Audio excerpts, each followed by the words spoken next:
Any questions for me before we jump into this? Yeah. Why does my mic have a pink cover? It's thematic. All right. Just check. Podcasting, everything is pink. It's good. All right. Yeah.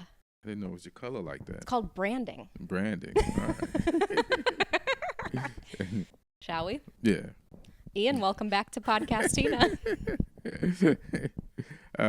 What's up? Good to be here. Last time we were in a studio at Spotify. Now we're in your home. I don't know if that's progress. Or if it's one of those, my, how the mighty have fallen. Yeah. But, it's a great couch. My feet don't touch the floor. This is Neither do mine. Yeah. What is this, Pottery Barn? Is that what they do at Pottery Barn? Nah, I went to Pottery Barn the other day. I was walking by. I said, let me look in there. Then I realized how big the furniture is. And I said, this is out of my price range. Because this is like mansion furniture. Uh-huh. You know what I mean? Like, this ain't the type of furniture Not for a that condo. fits in a condo. You know what I mean? So they get rid of you that way. They be like, get out. They let the furniture tell you get out. Like, something from Pottery Barn Kids might be condo size. So I'll have to be buying Pottery Barn Kids to have Pottery Barn furniture in my condo. That's so funny. I had never thought about that, but yeah, the scale of certain furniture is designed for like big houses. Yeah, it's disrespectful. It is. It's rude as shit. Speaking of rude as shit, Monty, there's a kid that lives in this building that always barrels down the hallway, and I always, I know exactly what kid that is that just ran by. See him and Monty are friends? No. Agitates Monty? Yeah, all the time, and I always daydream about saying something passive-aggressive when I run into them at the elevator, like, I always know when you're in the hall. Hilarious. But I think at this point, I'll just let it go. I don't want it to be awkward. Yeah, you're about to leave, and it's a kid. They can't lose. You can't win with a kid. No, you really can't. They always come off looking bad and stuff. Yeah. You have children in your building? Yeah, but they're quiet. They're like at the other end. They must have good parents because I don't hear them. So I applaud their parents. You know what I'm saying? Yeah, that's true. What are you looking forward to right now? Looking forward to the Christmas holidays coming up. I know this is November. I don't know when this is going to go out, but it's Christmas. And no disrespect to Thanksgiving, which I just call an extra Christmas Eve. But it's Christmas. Even when I was watching like Bad Moms the other day. Last night I finished watching Bad Moms Christmas. You're already in the Christmas movie. Yeah. Listen, zone. you don't wait for Christmas. Like you don't wait for Christmas. But if you're smart, you don't. Like, it starts midnight, October 31st. That's number one. That's when Christmas starts. And when you watch a movie and they're like 5 days to Christmas and then some scenes happen, 4 days to Christmas, it's like, no, it's Christmas already. Like, the 25th is the last day of Christmas. That's when Christmas ends. That's when people start taking down their trees or they're over it. So everything leading up to Christmas is Christmas. So December 25th is basically the last day of Christmas. So I'm like, let me just enjoy all of this shit. I think it's criminal to take a tree down before New Year's. I mean, that's the saddest shit. Like on New Year's Day, when you just go outside and you see like a tree on the lawn, you're like, damn, it's over.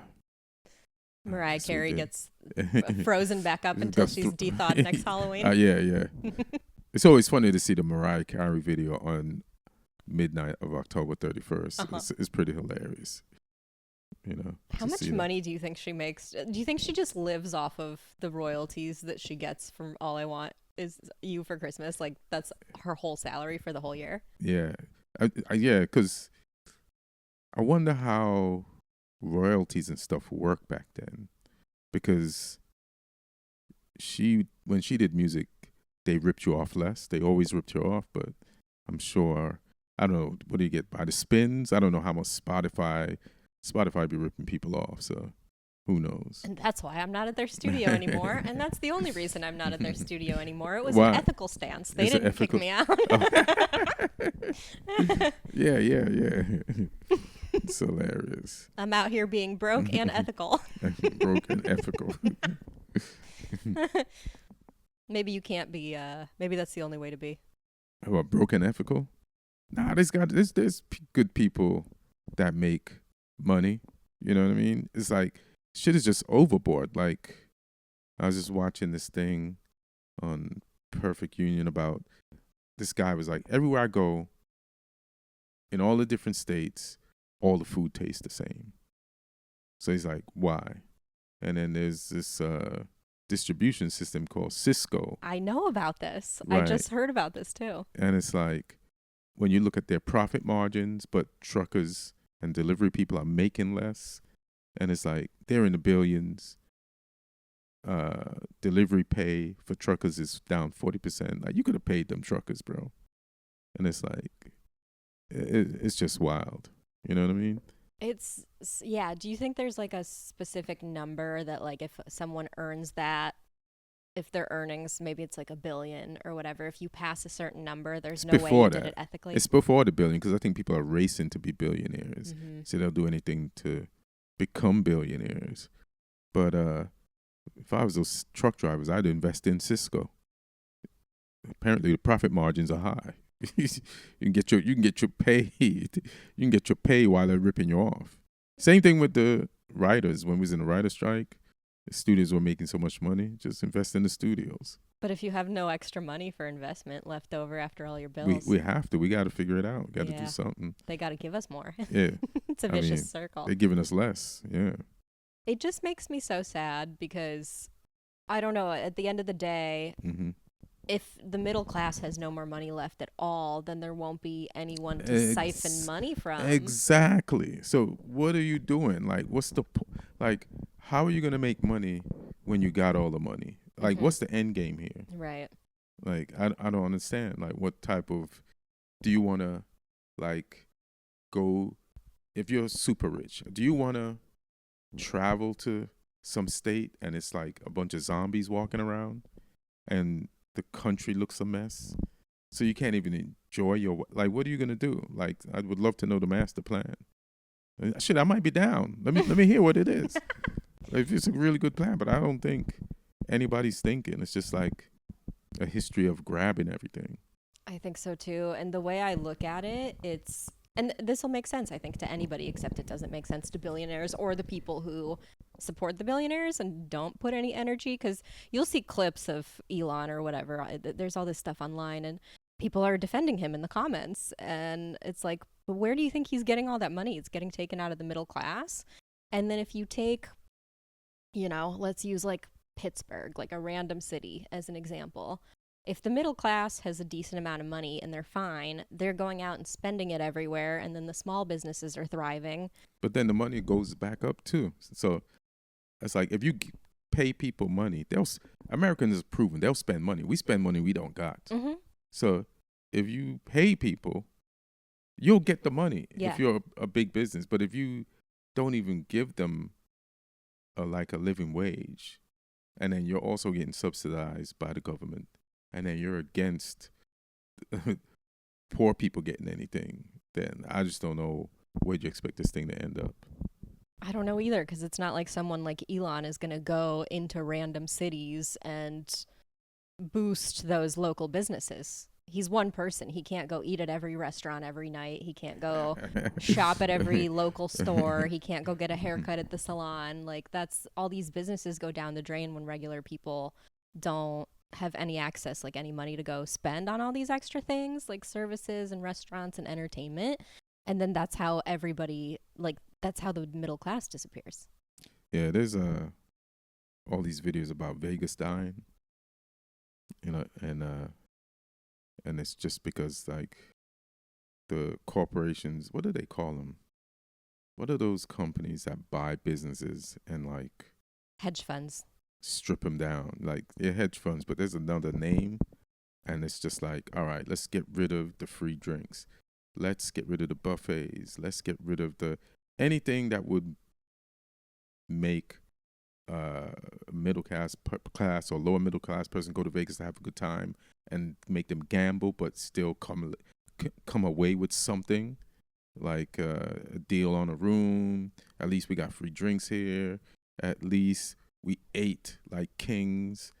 Like they strip all that away for the bottom line. So then Vegas is just for the rich now. Mm-hmm. So then it hurts all the other like smaller businesses and just everybody. There's not enough rich like that to go spend to make up for what the middle class is not spending. Exactly. Well, this got dark fast. I don't think it's the world we live in. It you know, is, yeah. it's the world we live in. You know what I mean? Like you're moving to Austin to continue to Austin, and you'll be successful and shit there. Thank you. I was just there, Mm-hmm. and How was it? it's livable. Yeah, it's livable. It's livable. Which I is the recommend number one anybody. reason I'm going. Yeah. They over calculated, and now you can get a high quality apartment for half the price you'd probably pay here or some other place, and you can get stage time, and it's not. Austin has a lot of good shit. I like it. Yeah. Did you have a good time there this weekend? Yeah, but a good time is like based on like which is wrong. I gotta fix this. It's like it's based on like I'm there to do headline the mothership, so I gotta do good on all the shows. So then I let that weigh me down until I've actually accomplished it. Then do Kill Tony, and I want to do good on there, and that's like a crapshoot. So it's like, how do you do good on there? like I've done good on there. How do you do good on there? Asking for me. well, for the judge, you're gonna sit there on the panel. You're gonna sit there for hours. And Yeah, you don't I'm not wanna going to be get like, on the panel. You don't. I don't. But for me, I don't. It's pressure for everybody. There was one guy, the first guy that came out. I was on the end of the panel, so I'm standing right next to whoever. He was shaking so much. Oh. He was shaking more than the guy who had cerebral palsy that went on before him. It was like his fourth time on stage. Say you could be good, but you gotta like learn to calm down, because he had a decent set for somebody that's doing comedy 4 times. Oh, brand new, yeah. Yeah. But I could be shaking like a leaf too. I think for scenarios like that, I try to get ahead of it and I try to remember to take like a beta blocker or something. Oh yeah. Because it's pretty What high does a beta stakes. blocker do?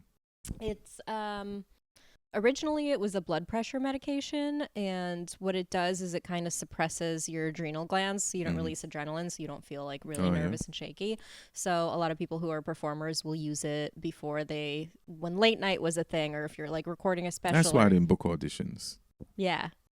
Because I'd just get nervous. I'd be calm as shit in the green room. I'd be killing it. I mean, it might be, I don't think it's great for me to use it as a crutch necessarily, Right. but I would think that I would need to use it at least for the first couple of times. Like, I've never played in an arena or something. You better believe if I start booking like arenas opening for someone, I'm going to take a beta blocker for at least the first few until my nervous system can like accept that kind of pressure. How do you know what night to not take the beta blocker? I don't, because Yeah. I haven't. I don't really Say have to you're take it a lot right now. 5 nights in, you're killing on the beta blocker. Uh-huh. What night do you be like, do I take it tonight? I think I would probably just take it maybe the first like 1 or 2 times doing a specific thing. But it's like all these different things, they kind of change, right? So if I'm taking it for an audition, it's not like I'm auditioning repeatedly. Right, exactly. They had this thing in the green room. It's like a nootropic thing. Like it makes your brain focus. Mm-hmm. So I did take one for the night for Kill Tony. And I was going back and forth with Trey. I was like, this shit don't work. And he's like, they work. I took them before. So I tried it one night, like Saturday night for my shows. And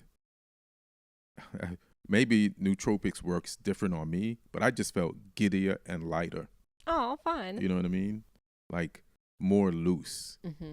which like allows me to lose some inhibitions and say anything. That's You know what I great. mean? It's supposed to help with having just like your brain a little more dialed in, so that when you are like being loose, I was dialed out. Oh. I was dialed less, which is perfect for me. Yeah. You know what I mean? I can't take those things. I have a sensitivity to anything with L-theanine in it, which is like one of the active ingredients in it. This was probably like 2018, maybe 2019. I remember I was living in West Hollywood, And I decided to try Alpha Brain, Mm-hmm. and I tried it, and I had the type of headache that I thought would send me to the fucking hospital. Oh, It was yeah. like such a painful experience. Mm-hmm. And I didn't realize that it was the L-theanine that did it. Mm. And then I recently had like experimented with it again, and I just took like an L-theanine supplement, like straight up. Like magnesium or something like that. No, like you can just buy L-theanine. Okay.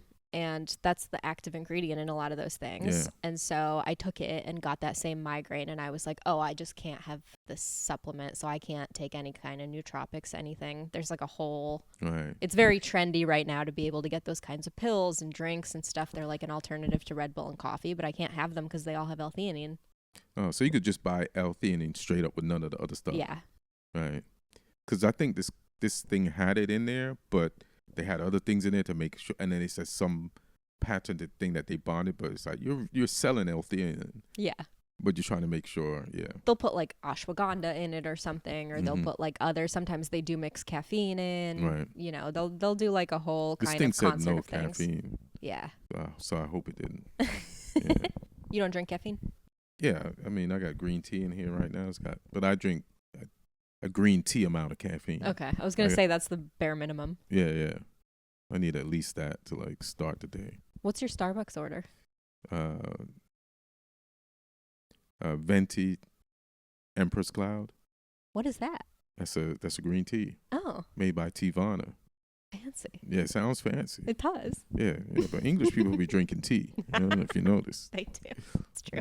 We be teeing off out here. Yeah.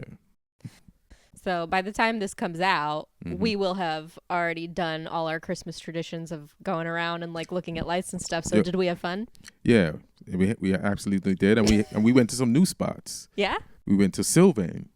Oh, Yeah. I don't know about this. You don't know where Sylvain is? Solving? Sylvain, yeah. Oh, I've actually wanted to go. It's on my bucket list. Yeah, so let's add that to it. Hell yeah. And we got to figure out what day. Uh-huh. There's the comedy. There's all the comedy club Christmas parties.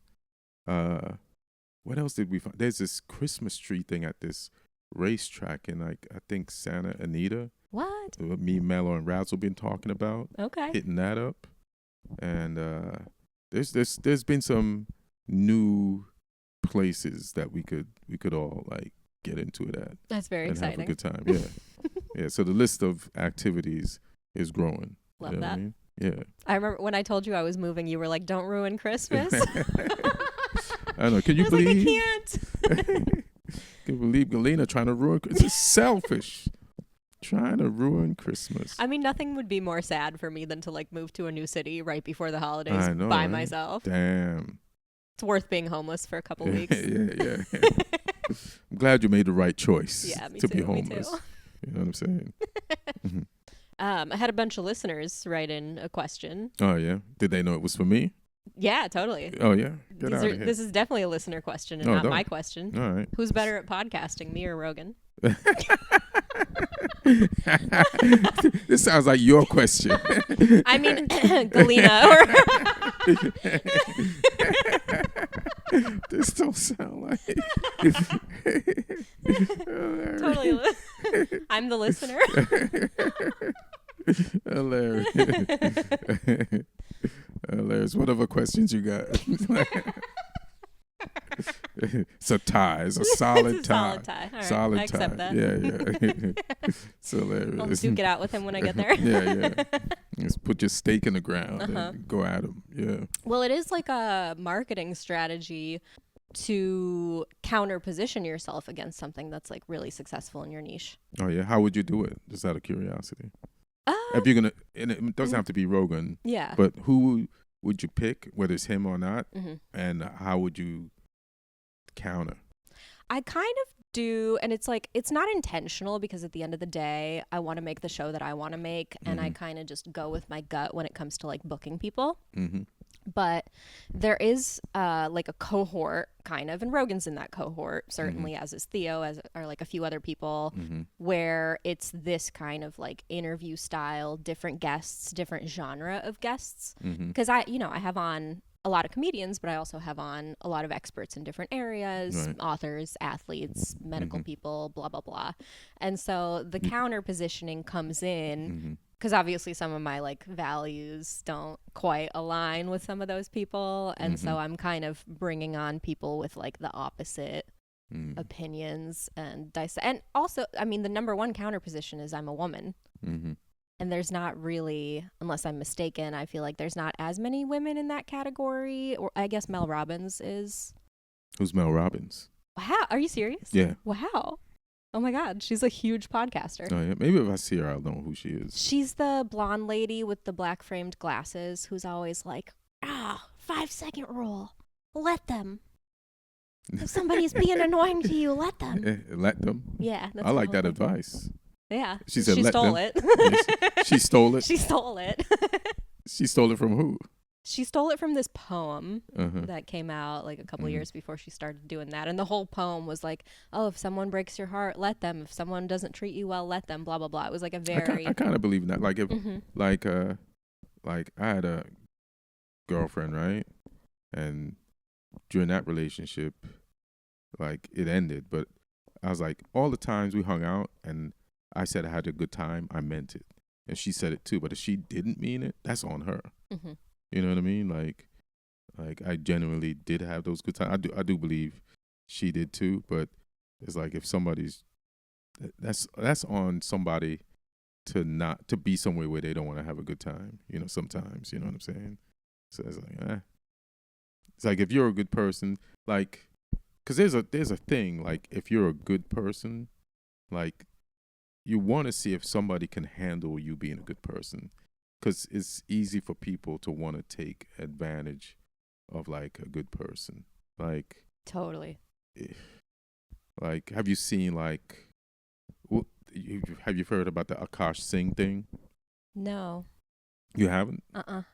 All right, so this is funny. So you know Akash Singh, right? No. He's Andrew Schultz's podcast partner. Okay. Right? It's another person I'm counter positioning against. Right, there you go.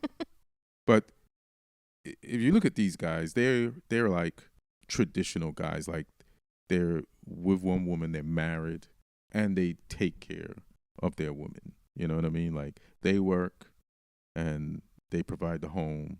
And Akash, if his wife wants to work, she works. If she doesn't, she doesn't. She doesn't, and he buys her nice things. But then she decided to start a podcast. Now, during the time his podcast was successful, he had the Fresh and Fit podcast guys on, which could be considered... Oh, those are red pill guys. The red pill guys, right? But Akash attacked them kind of when they were on his pod. He was like telling them like, you guys have just chosen the wrong women and blah, blah, blah, blah, blah, blah, blah, blah, blah, blah. And he kind of was like on them and they were just like chilling. So 3 years later, like after Akash's wife's podcast, she started a podcast. They just like, let's get him now. And it's just all over the internet. And this is not on him. I just think Akash is a good guy, but is he with the right person? So Akash, he's traditional, he's Indian. So when he married his wife, he was a virgin and she was a virgin. And they've been on podcasts talking about it. But when you watch her posts, she's like, this is one of her posts. I remember when I was in college, I remember living my best life. I was popping my in these white frat boy houses. Ooh. I had a roster of guys and I would rotate them. Oh no. And then which is fine provided you don't lie about it after. If you want to pop your in college and be honest about it, that is your prerogative. Right. I may or may not have had a similar collegiate experience. Right. And good for you. You know? Good for you either way. It's the honesty. But somebody had to take my tests for me. Yeah. It's hilarious. It's a ritual, but he believes he has this woman. That's what he was sold, and then she says other things on her podcast that kind of like belittles him. Oh, that's not okay if that's her husband. And that's not okay. And it's like she's the other day getting like something done to her butt, like the Kardashians do. BBL. Nah, I think maybe she had like some bruise or something or a pimple, something. So the doctor was behind her, her pants are down, and she's TikToking it, you know, and she's like flirting with the doctor while her pants are down, and she's like, "Are you? I heard you're single." You feel me? Like that's if you're single, that should be what your podcast is about. But you're married, and I'm not. And you're publicly married. So you're just publicly embarrassing the guy. And so that's what.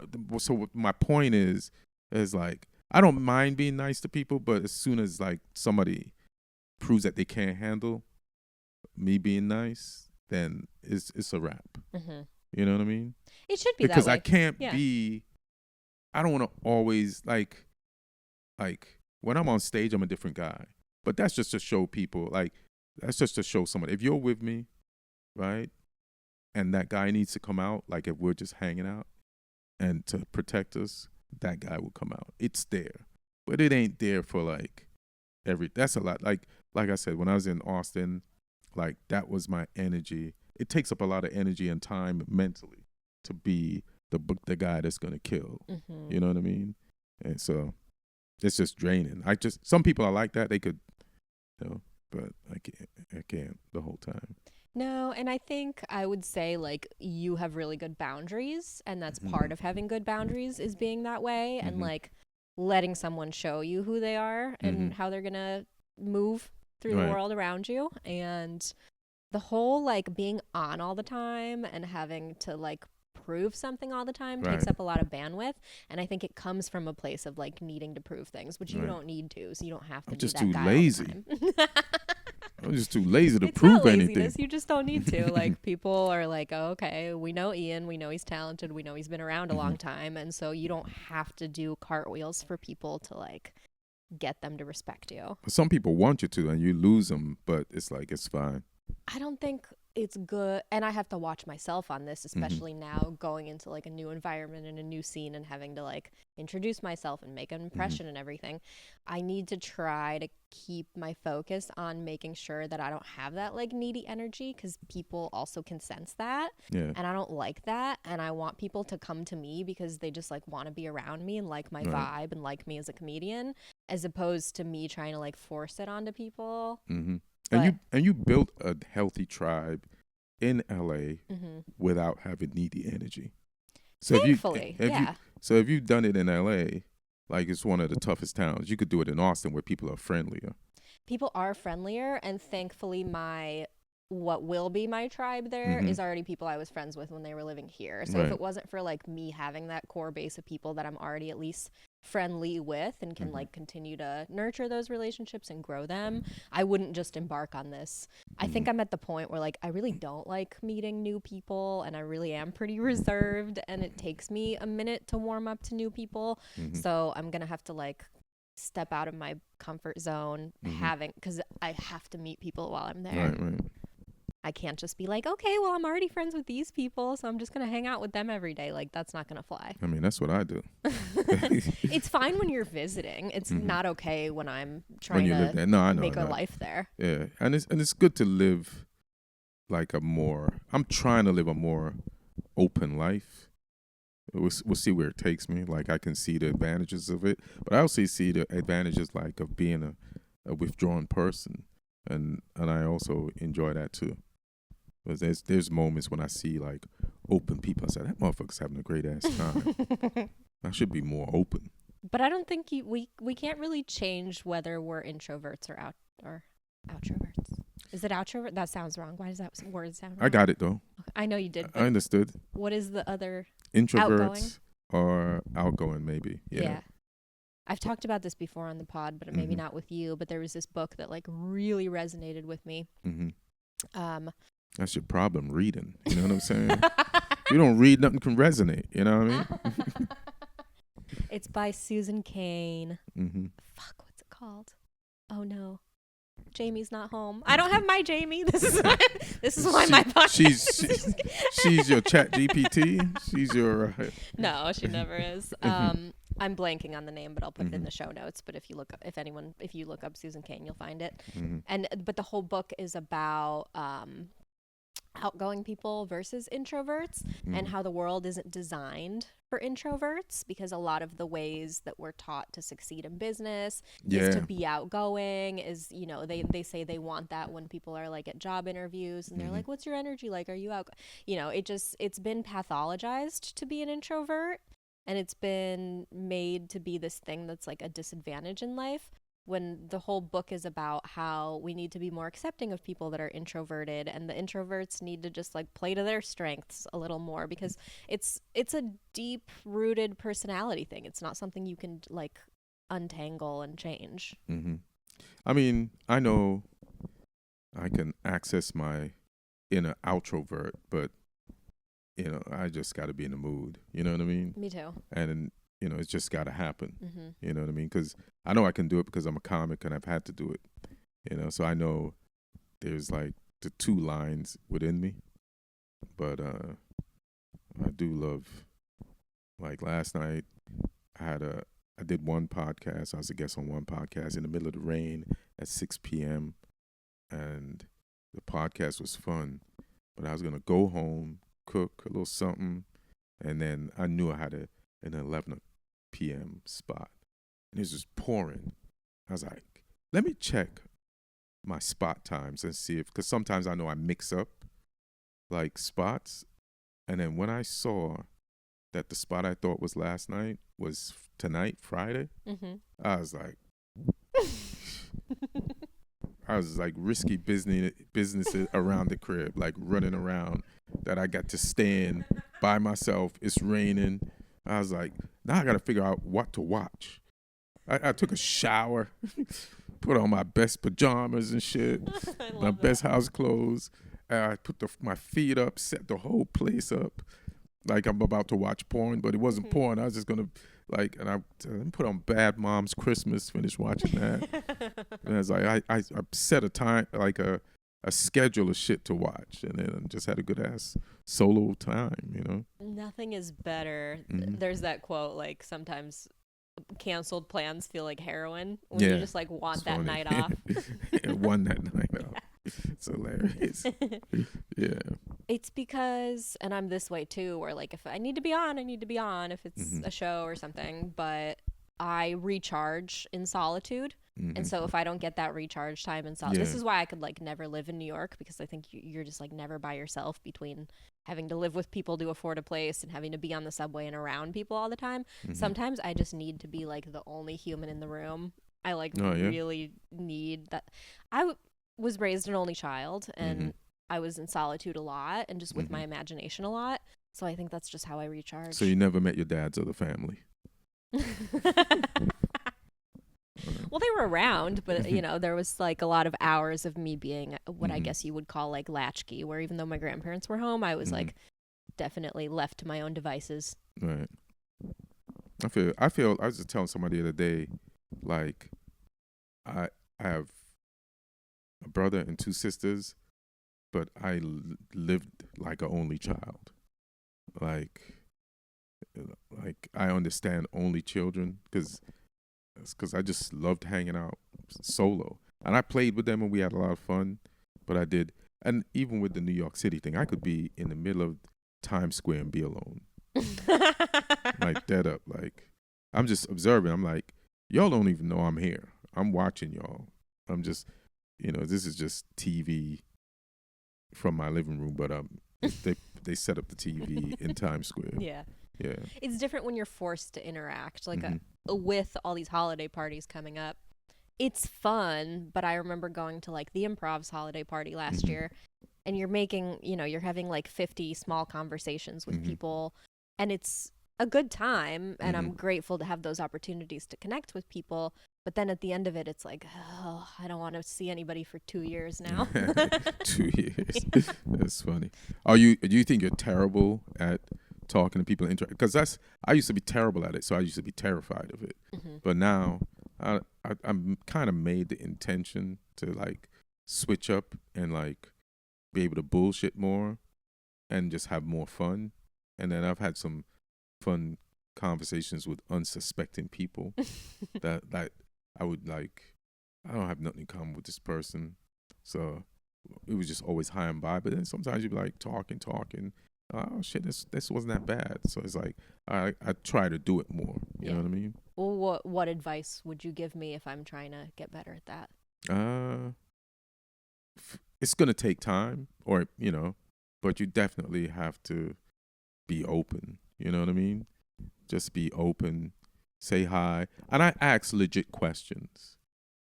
I ask people, how's this doing? How's that doing? And they might tell you something that sparks.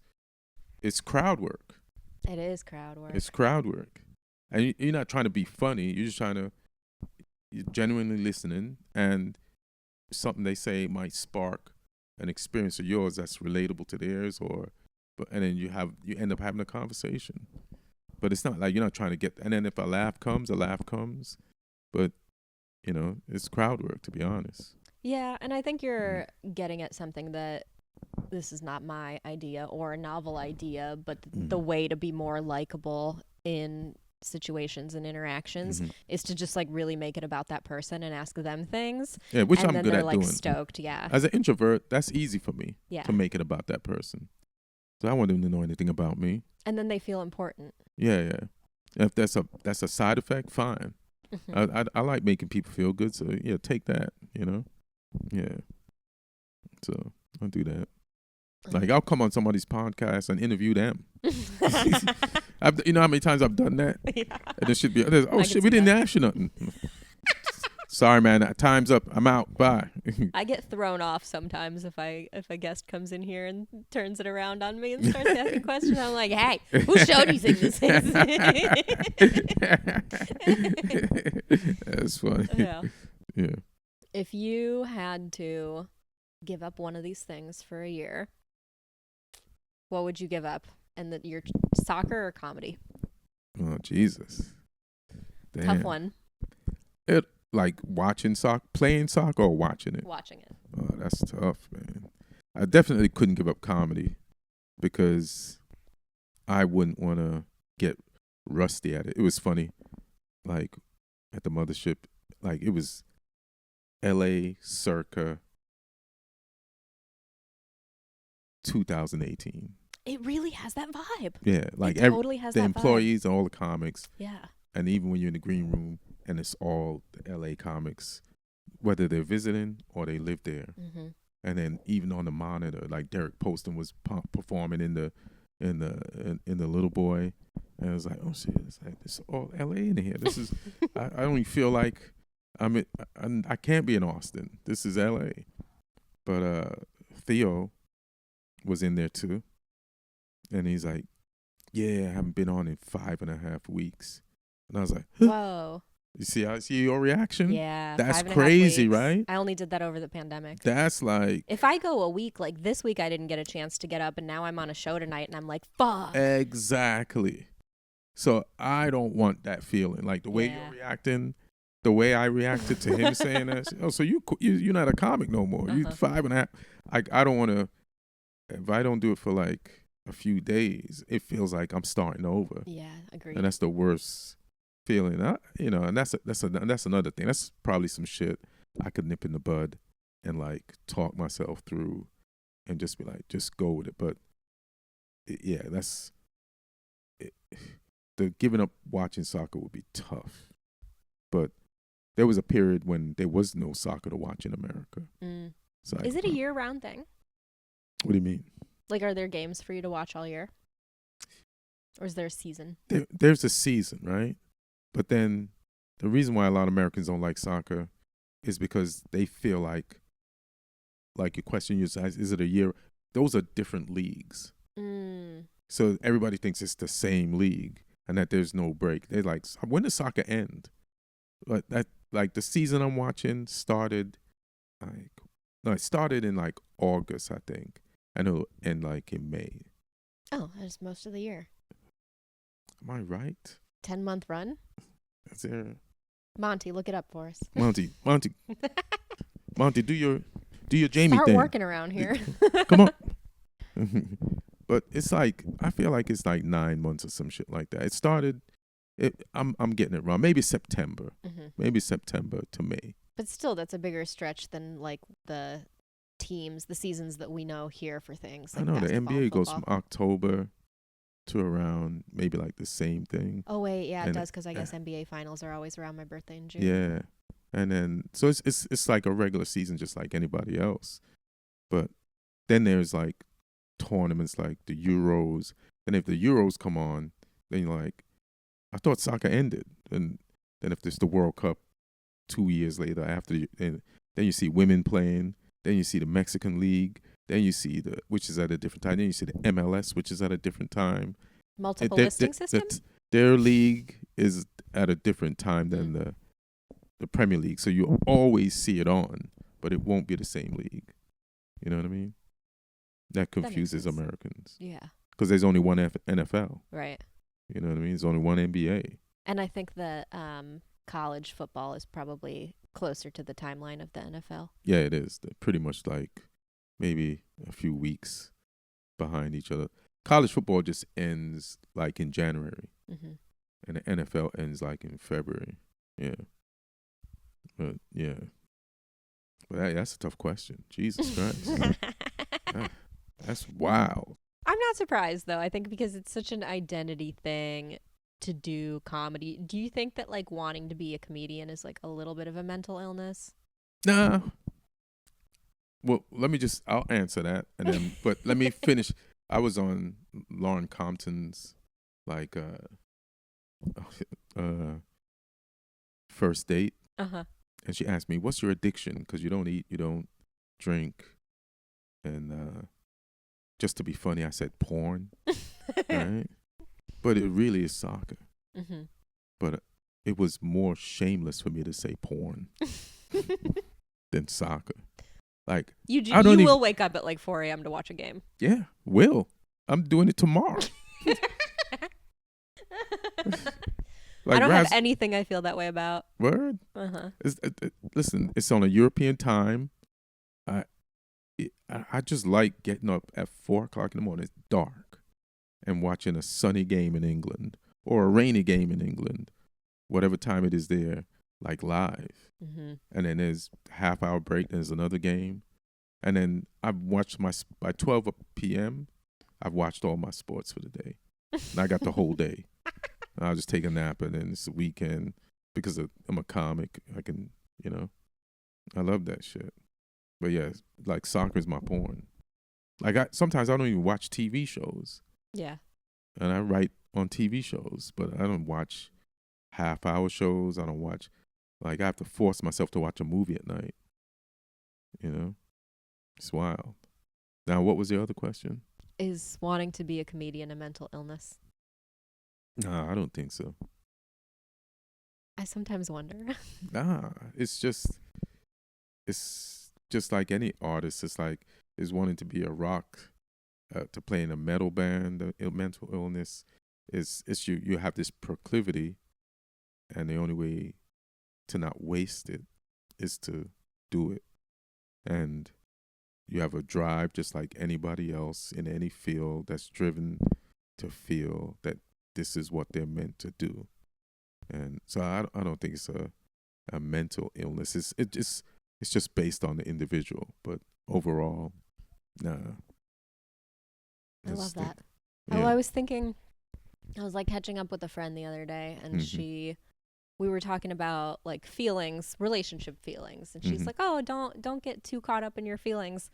And I go, I can't control my feelings. And the best explanation that I have for why I can't control my feelings, which is a lesson that took me like 30 plus years to learn that I couldn't control them. I just had to like go with it. And you can control your actions around your feelings, but not the actual feelings themselves, right? Not the intensity. And I think to wanting to be a comedian a lot. And I'm like, if I could control my feelings, I wouldn't want to be a comedian. That would be like the thing that I would unburden myself from, because it is such a difficult life path to take. Right. at least in the phase that I'm in now, which is still the building and hoping that it turns into an actual sustainable career phase, because it's like the amount of sacrifices, and I'm coming up on, it'll be 11 years in a couple weeks.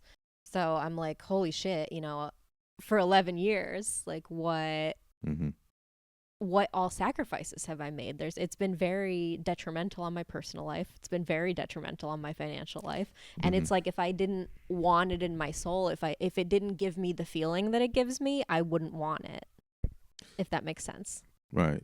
But I feel like you're just being driven or led by the thing that's supposed to lead you and in the direction you're supposed to go until it's not. So it may be forever. It may be for a while for a reason. Who knows what the big picture is? But then I hear a lot of comics say sacrifice. And then I don't think I would do this if I felt like I was making a sacrifice. And I felt like, and I've been broke in this. And I've been broke in this for a minute before now. And I was also not just broke, but, you know, I started a while ago, so they wasn't giving every black person a chance. You know, there's a ton of funny ass black comics, you know, so you weren't going to get a fair shake, like even racially. But and it's not even I just try to sometimes reframe things so that we can handle them better, you know, so when I was a kid, I was like watching Magic Johnson, right? And this motherfucker just be smiling. He just be smiling. I was like, and you watch him on a late night talk show, being interviewed, and he got jokes. He's just fun, you know? And I was like, I don't know. Sometimes I don't know what I know that I don't know, but I was like, when I grow up, I want to have more fun than Magic Johnson. That's what was important to me, like the fun of it, you know? So then when I was like, the part that people say sacrifice, I just reframed as like, I was just feel like I was getting paid in fun. Like, because the amount of, I think I've laughed more than the richest people in the world. Oh, I love that. You feel me? Yeah. Like, especially with the class of comics that I came up with. Like, imagine, like, broke Burr, broke Patrice, just broke anybody, Norton, and we're eating. Broke Jay Moore, broke Jeff Ross, broke Chappelle, and we just did sets. That's fun. Then we sit outside a cafe in New York City, and we're clowning. Keith Robinson, just people. Rich Voss, like, there's so many people. You came up with an insane class. But we're not even those people. Right. They're not even Rogan. I remember, like, in between sets, taking walks with Rogan through the city to kill time, waiting for the next set at the Boston. Wind in both of your hair that you had at the time. Yeah, we both had hair. Yeah, you know. So then even before those guys, I was started on Long Island, and there was a bunch of guys, and we used to bomb because when I went to the city, at least I was proficient. You know what I mean? I had a set that killed, but before that, on Long Island, we used to go to the diner and we used to just romanticize about stand-up comedy because we just loved it. We knew about everybody's history, what they had to go, and we just felt like it was just a part. But the stories and the laughs that we would have, and we'd have to pay tolls to go to do sets in Connecticut to do an open mic there and get gas, but we'd all ride together and shit like that. So Arnold Acevedo, Franz Cassius, Raymond P.A., like, and there's people I'm not naming, I just can't remember right now. It was just, I don't know, it was just always fun, you know? Like, but I wasn't rich anyway. Like, I left Burger King to start comedy, so it's not like I was sacrificing. It was a sacrifice. I mean, I went to college, but I never got a job from college, you know what I mean? So I don't know many people that have, because I technically, my first job out of college, I didn't need my degree to get it either. Yeah. And then now you wouldn't even use that shit. I don't. Yeah, yes and no. Mm-hmm. But I like that reframing of the sacrifice. But I think the reason that I choose to make the things that I like Mm-hmm. say are a sacrifice, the personal, the financial, Mm-hmm. is because the sacrifice of not doing comedy, knowing what it gives me, would be a bigger sacrifice, Of which is not doing it. of not doing it. Exactly. Because everything good in my life is from comedy It's for the from most comedy. part. You'd be miserable. I would. And So, I do have so much fucking fun. I just yeah. haven't thought of it. Like, I so appreciate you saying that that's Mm-hmm. the pay Mm-hmm. because that's really valid. People make money to have the fun. People make millions to have Mhm. the fun that we're having. Like one night we could be doing a show in a bar, and then one night a headliner would be like, "Yeah, I think you're funny.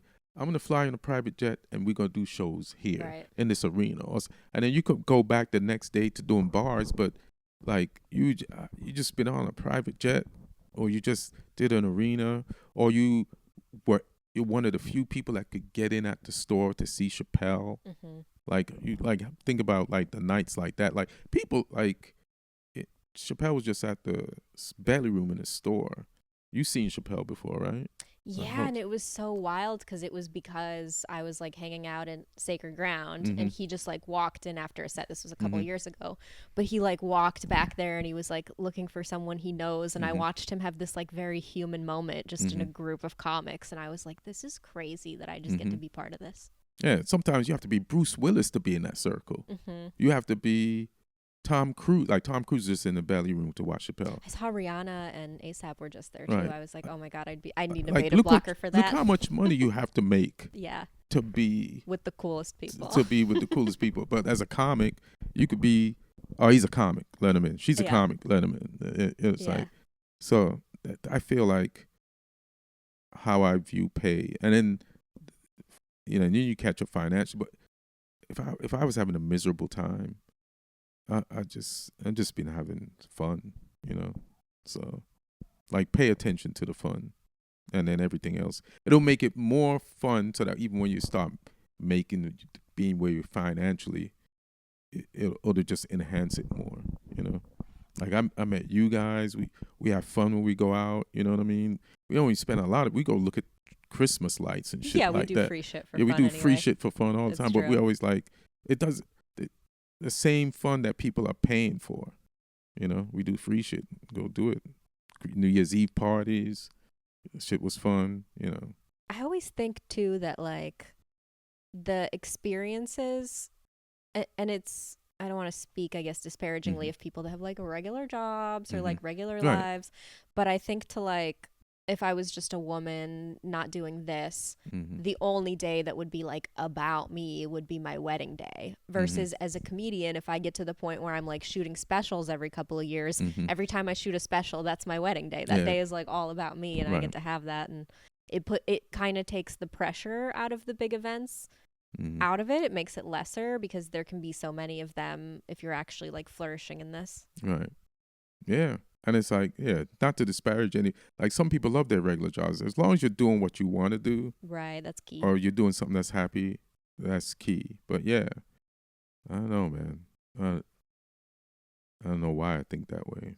But yeah, that's what I think. It's real, and it's Yeah. I get so much fulfillment out of doing this show, Mhm. which still Yeah. I'm in the red in for now. You're being driven by the force that whether sometimes you acknowledge it or not, is making you do this because you want to do this. Mhm.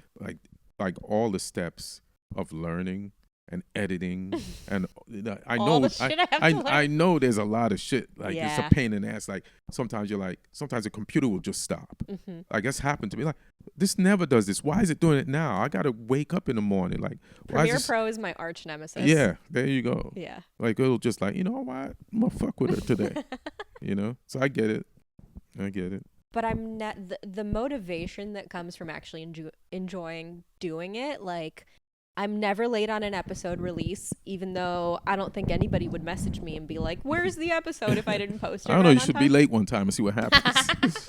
I don't want to. I mean, I'll probably give myself like It's hilarious. Christmas week off, but Uh-huh. I'm never late, and that Mhm. means working till midnight on Mhm. Sundays and every other Wednesday. Like, I'm have a whole ass full day of doing my day job to pay Mhm. my bills, and then I come home and I edit the podcast, Mhm. and it doesn't feel overwhelming because I get so much out of it. Yeah. And it's similar to I've likened it to surfing, where Mm, you have to do so much to actually surf. You have to put in like 2 hours of driving to the beach and putting your wetsuit on and getting mm-hmm, in the water and waiting for a wave. It's like 2 hours of work for like 3 minutes of fun. mm-hmm.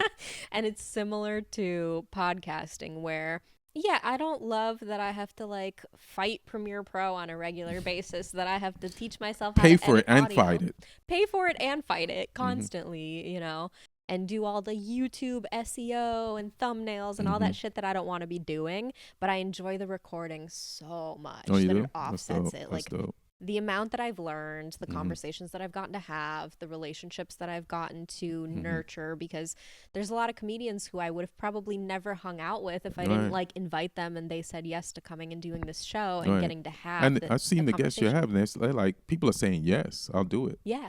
And it's like, and there's, they're driving over here, which Mm-hmm. is a nice place, but they could just say no, like I got, so that's dope when I see like some huge guest on there. I'm like, that's It pretty is. cool for Yeah. them, It's and so that's great flattering. for you. Yeah, For sure. I yeah. mean, you're my friend, so you would have said yes, but like, I mean, I you're said, not a small get. You're not small I potatoes. know, I know, I know, and I don't know. You know.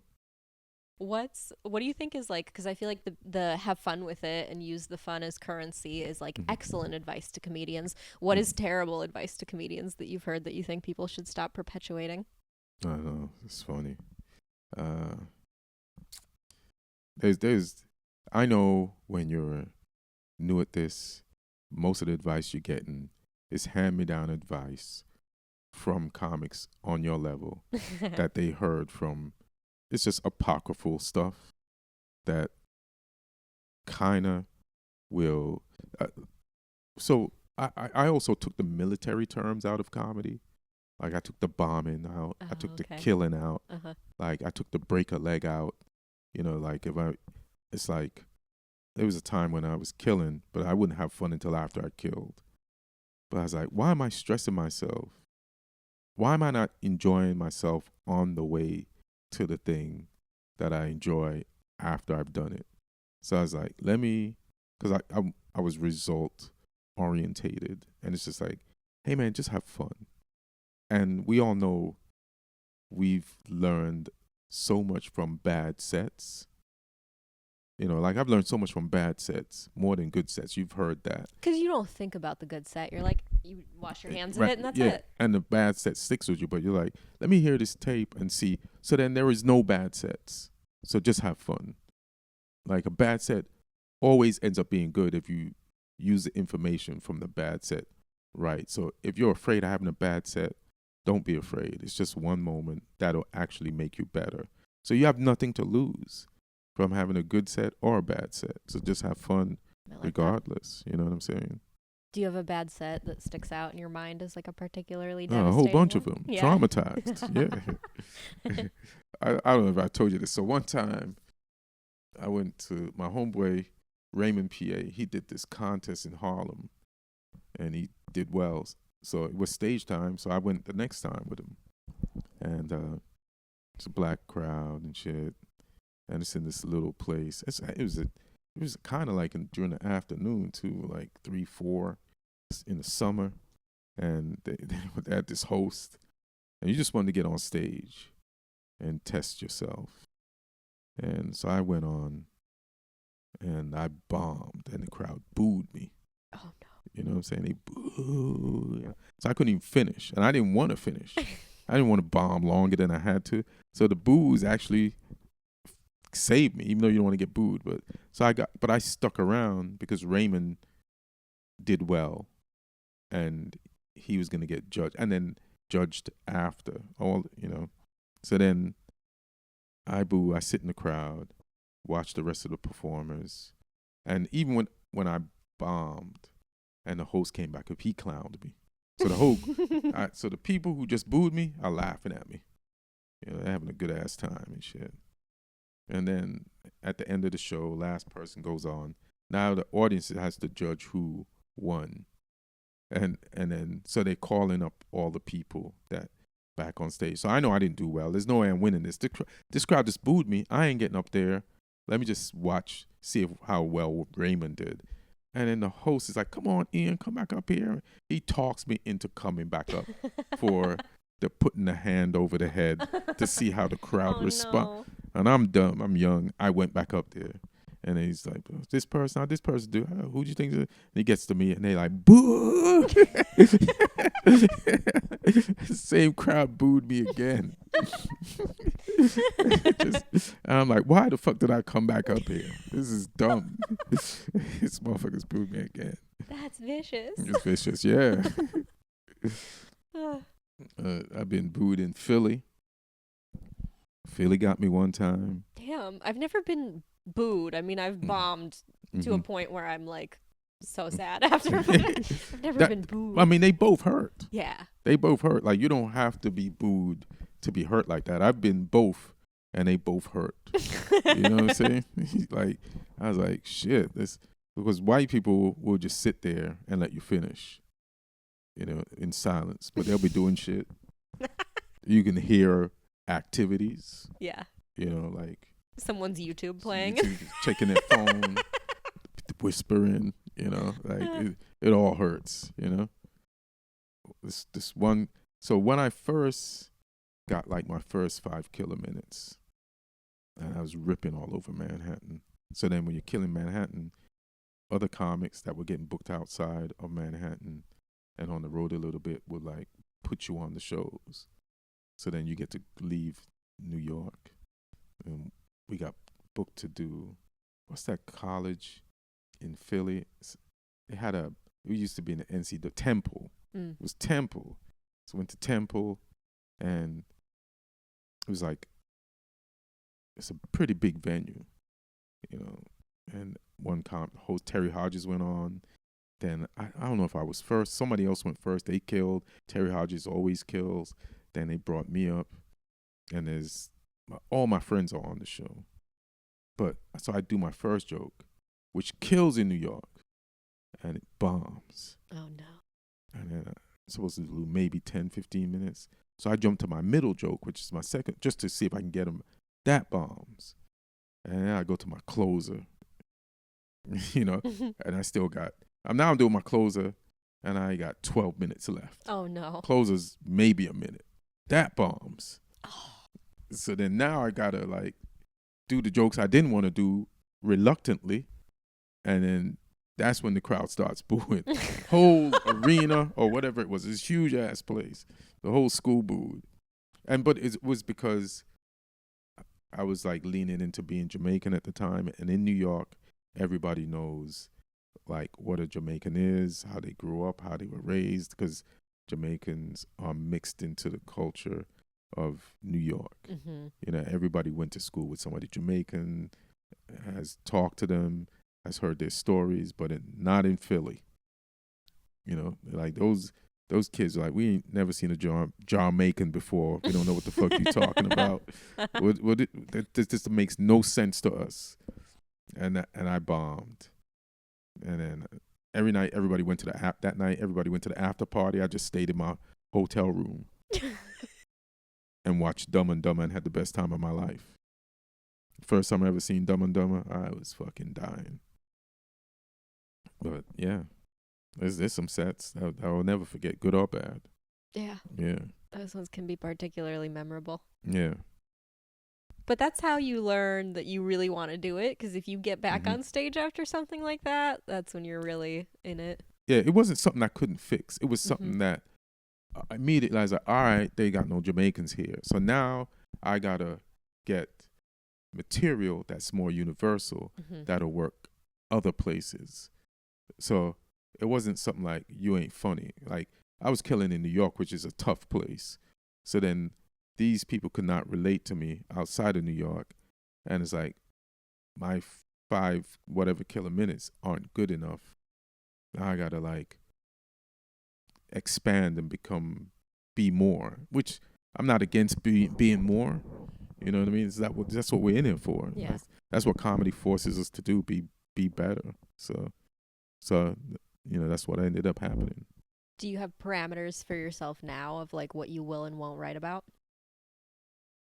Yeah, I think it's the same parameters. It's like, if I'm going to talk about something that everybody else talking about, my angle better be different. You know what I mean? And I do like it to be edgy, and I do like talking about things that people won't talk about, like death, or when I did the reincarnation joke. I had no joke there, but I was like, I want to explore this. I have a thought about this, and I have to try to make it funny. So but the only way to try to make it funny is to say it the straight way that I have it first, and then listen to it, and then look for where I can punch it up. So then I like really great one-liners, but now I'm more premisey. Like the premise doesn't have to be funny. It's just like, it just has to be a premise or a topic that I think, and nobody's talking about this. Let me try talking about this, because that will make me different. And if they're talking about that topic, like, here's my thought on the topic that's different from everybody else. So those are my rules. Yeah. I like that a lot. That's a good way to approach, especially topical stuff like your ice joke. I'm not going to give it away, but it's great because it is, nobody else was doing that angle. Right, exactly. People are talking about ice, but not that way. So yeah. So those are the comedy principles. You know what I mean? Are you reluctant to do like current events stuff ever? No, I do it more now, because I've seen how it's helped some comics. You know, I be hating on Josh Johnson sometimes. But I was like, people are comparing him to Carlin. I just won't respond to that. Well, he does. I mean, the amount, and it's so much work too. So it's like credit where credit is due to like write jokes that quickly. Because the second something happens, he like has a bit about it the next day. That's how it feels. Right. But not to hate on him. This is honestly, I think, what's going on. I feel like it's almost like crowd work. Yes. Because everybody knows this thing just happened. And everybody knows he's going to talk about this topic that just happened, so it's not beat out. So everybody's mentality is like, we're being entertained on that curve of, this might be the first time he's saying this. He doesn't have to set it up. They know. So then they're not going in there for like a fully baked joke. Like, so they know this is that moment that we're going to hear this for the first time. And he's going to pretty much say it for the first time. So I feel like it's judged on a comedically on a different curve. Because I've heard him say the news headline and people be rolling. Did you hear about the car that crashed into the house? I was like, he just said the thing. But I 100% give him, because it's tough for me to try a new joke.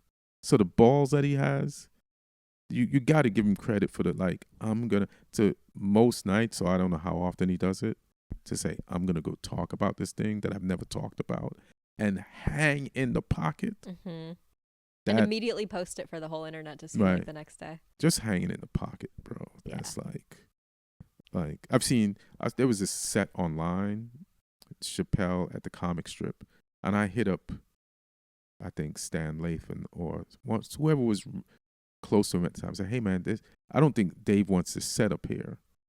But I watched the whole set before I told y'all to take it down or make sure these people take it down.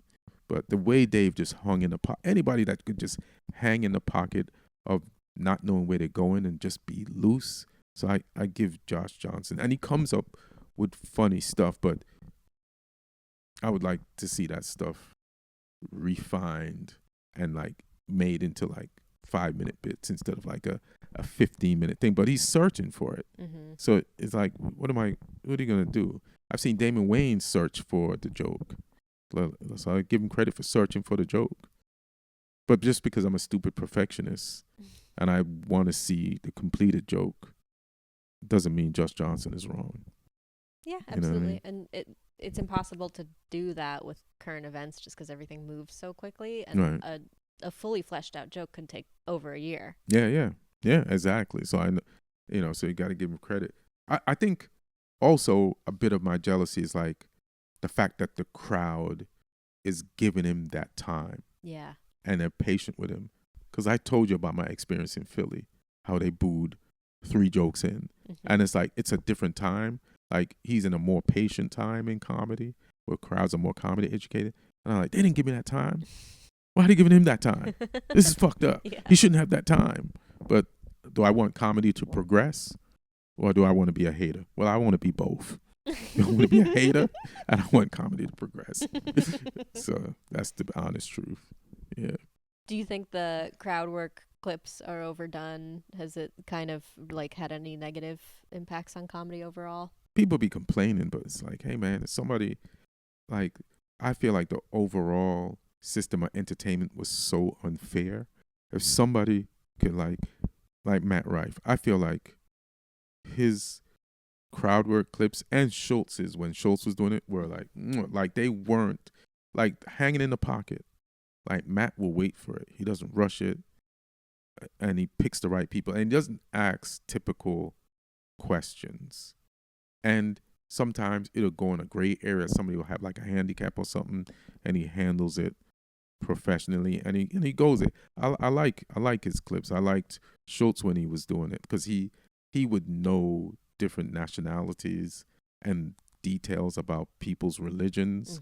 And I was like, oh, that's fucking smart. People will feel seen or heard, and he would show his intelligence and shit like that. So I'm not mad at crowd workers, man. Fuck it. Dude. Yeah. You can't wait for show business to pick you. Go get chosen. Choose yourself, you know. And it's almost, that has kind of become the front running way to do it. Like, who's getting picked by showbiz these days? Right. Everything is, you're breaking out online. Like, I have a fake podcast now. I had You're a soccer just admitting podcast that here on this real podcast. Yeah, I'm on a real podcast, but I got a fake podcast just for clips. Yeah. And where we talk about the podcast is so fake, we don't even have a title for it. We just show up every 2 weeks and discuss, and we'll have just like stand up, we'll have a take on something. And then that's how I start bits now, talking about this thing that's in the news. It makes me pay attention and come up with a funny angle.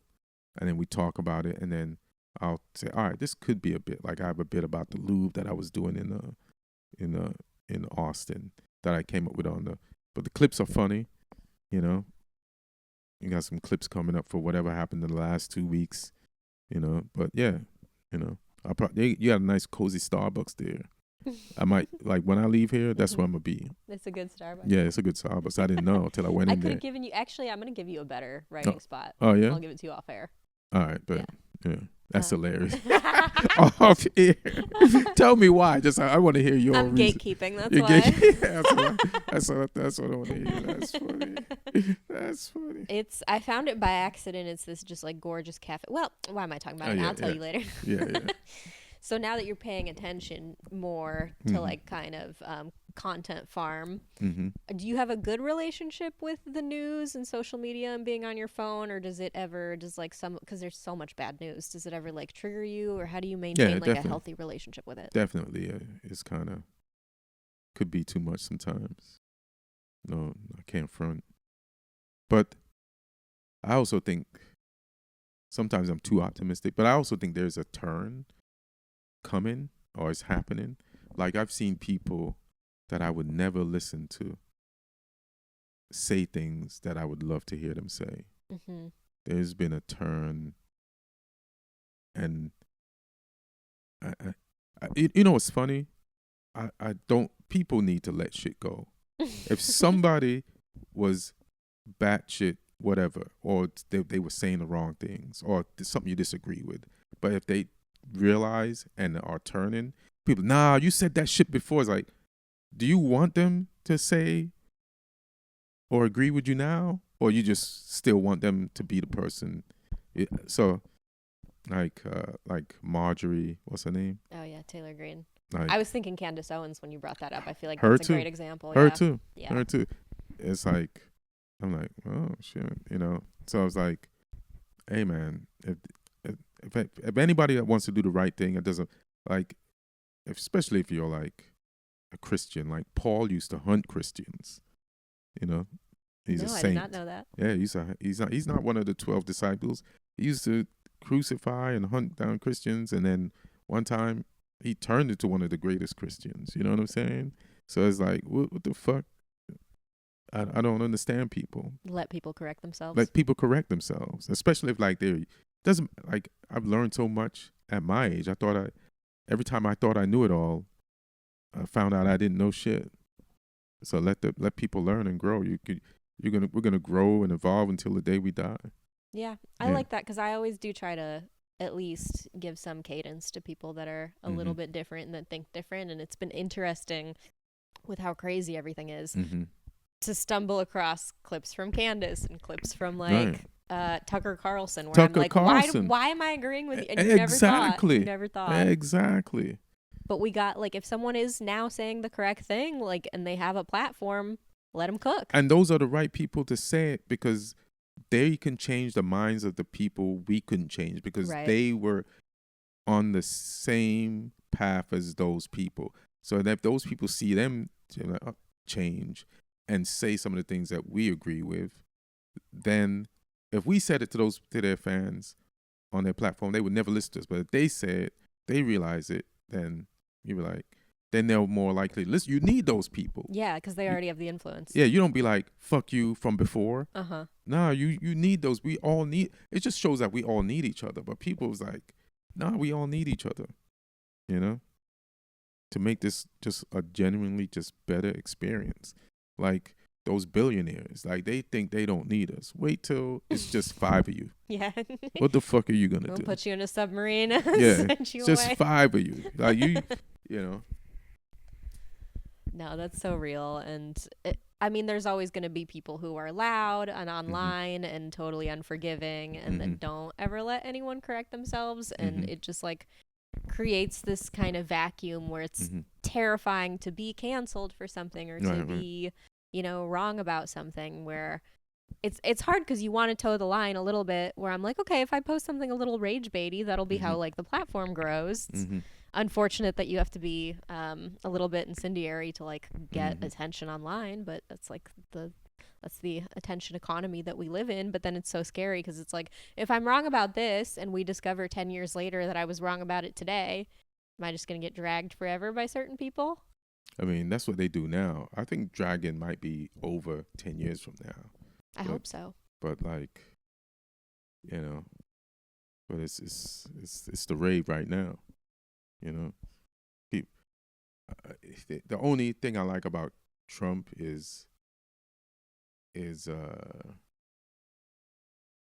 like he doesn't care what he said 2 minutes ago, and they try to hang him with that, and he's like, I don't give a damn, because they used to, if you were running for president back in the day, and you change your mind about something, which every human should be able to change their mind about something. Oh, he's a flip-flopper. So then the other campaign will try to bury you with that one thing you change your mind about, which you should change your mind. He's a flip-flopper. You can't trust him.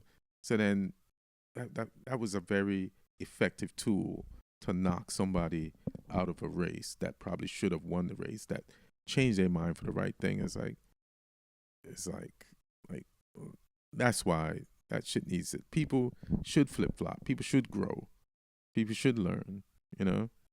Like, and then if you got called a flip-flopper back then, you paid so much attention to it and try to deny it. And it's like, no, I'm a human being and I'm growing. And I want America to grow.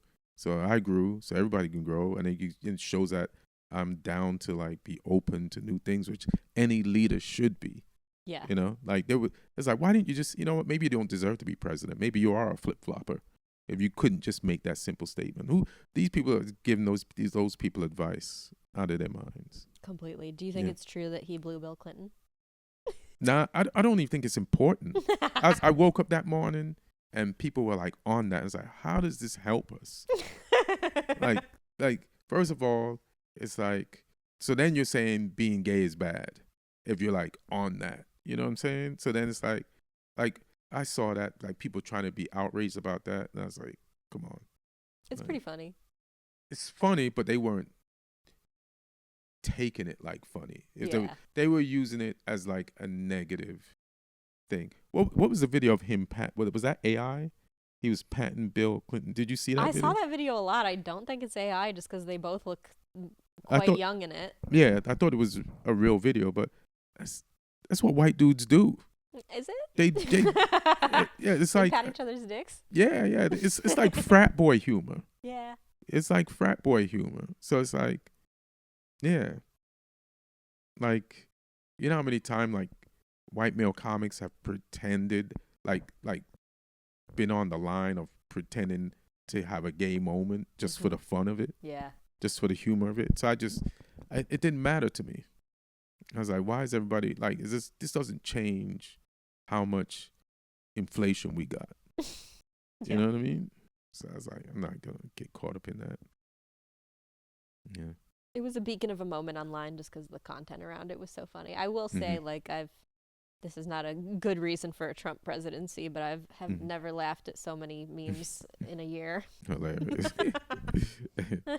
I remember I was like, I couldn't catch my breath the day, this was like probably in May or whatever, that him and Elon were fighting, like really fighting, yeah, and Elon called him a pedophile. I mean, Oh shit. the things that were coming out online that day, I was like dying. That was a wild day. I thought it was over. Yeah. And then he kept going. Every time you think it's over, it keeps going. It keeps going. But this Epstein file thing is really, it's really. I bet it won't even be resolved by the time this comes out in a couple weeks. We'll see. They're supposed to be voting on it. I thought they did. I thought they voted to release it. Yeah, but then it has to go to the Senate, and then it has to go to Trump's desk, and then if he vetoes it, it has to go back to the Senate. He said he's gonna sign it. If he doesn't sign it, but they're just gonna redact the shit out of it. Yeah. So that's the thing. You'll be reading like a paper full of black lines, a paper full of black marker, white paper, black marker. Like it'll be the one word the on each page, one letter of the alphabet on each page. I just hope it doesn't result, like whatever we learn from it, that it then doesn't turn the tide of then people being like, oh well, pedophilia is not so bad. Nah, I think people are vehement about how bad it is. Yeah. So I feel like people know that corporations are running the country and that both sides are in the pockets of the corporations and both sides are culpable. And because everybody's broke. Yeah. Like I'm guilty of not admitting how broke white people are. You know what I mean? Because I was raised that if you were white, you were rich. And I've had so many. I made white people prove to me that they were broke. I don't believe you. You're white. You. And I was like, oh shit. You know how hard it is for a black person to admit how hard life is for a white person, because that's our thing. You know what I mean? That's our thing. I'll open my Chase app as soon as we're off. Yeah, you stole a drill from me. I know you're broke. Yeah, you know what I mean. So, but you know, like you can't be as broke as us. Yeah, but white people are broke. That's how fucked up the country it is. Like, you know, what's even worse. Like, there's this YouTube channel where there's this lawyer. He's in the Midwest. It's like Pennsylvania-ish, and he gets the police cam footage of certain like police stops, and he gives you a follow-up on the case, and he helps some people out. And like it's like this is one example of a 16-year-old girl. She gets pulled over at the gas station. The cop asked her question once. She whined on the window a little bit, and he's like, give me your ID. She hesitated she's a girl. She hesitated for a minute. She's 16. This motherfucker ripped open the door, yanked her out on the floor, put her in handcuffs and shit. Then the other cop, after he had her pulled up, and he was telling the cop who her father was. And then I was like, but there's so many videos of that. I was like, cops are doing this to white people now? This is crazy. Like his whole channel, equality. Mostly you got equality, but not the right way. Not the right way. Not the right way. Like cops are treating white people like shit. And it's like, if they're doing this to white people, like regular white people, Like, what are they doing to minorities? But they are really.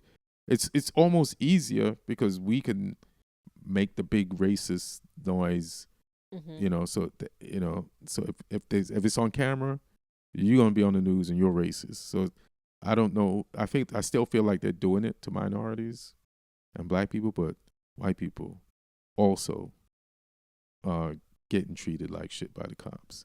And not Yeah, all cops are bad. I feel bad for the good ones, for or the sure. ones that have a bad day. Yeah, absolutely. There's that, and I get Hmm. like the adrenaline of that job and the risk Hmm. level of that job, but at the same But a time, lot of time there's no risk level. a It's lot of like time a there's no stop, a risk. stop of a 16-year-old white girl. Yeah, that's completely risk free. And I do think though, again, not all cops like you Hmm. said, but there's a certain personality type that even goes into that job in the Right. first place where like you're kind of reaching for power if that's the job Yeah, that yeah. you're going for.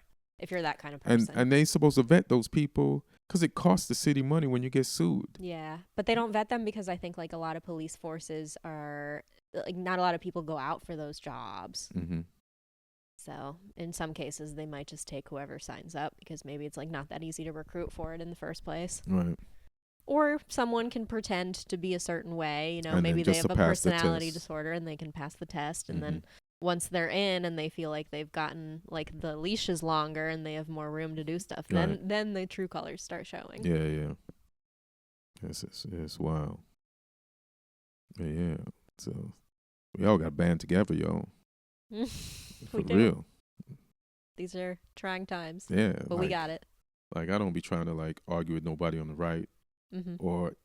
or damn anybody on the left or say you said this before. Like let's the more we can agree, the better. Like we should figure out like what we all want the most Mhm. and fight It's for that. mostly the same things. It's most of the same things. We just want to live, and it's like if people are getting rich, and then like it's the rich person telling you that this other poor person is making you poor. Mhm. Meanwhile, they're growing richer, Yeah. and we'll praise them. Meanwhile, Elon's We- looking for a that trillion person dollar did payday. that person that other poor person didn't take your money. Yeah. The person who has has all the money took your money. Yep. It's like That's the real fight. that's the real fight, you know. Well, we're taking up arms. Yeah. I don't want to do that either. All right. Let's wrap this shit up. All right. Ian Edwards, thank you for doing the show. What do you have going on that people should check out? Check out my special, Untitled, the special you didn't know you needed, on YouTube at Ian Edwards Stand Up, and follow me on Instagram at Ian Edwards Comic, where I post clips. You know. Amazing. So good to talk to you today. Same here. Good convo. Yes. All And right. thank you everybody for listening. Bye.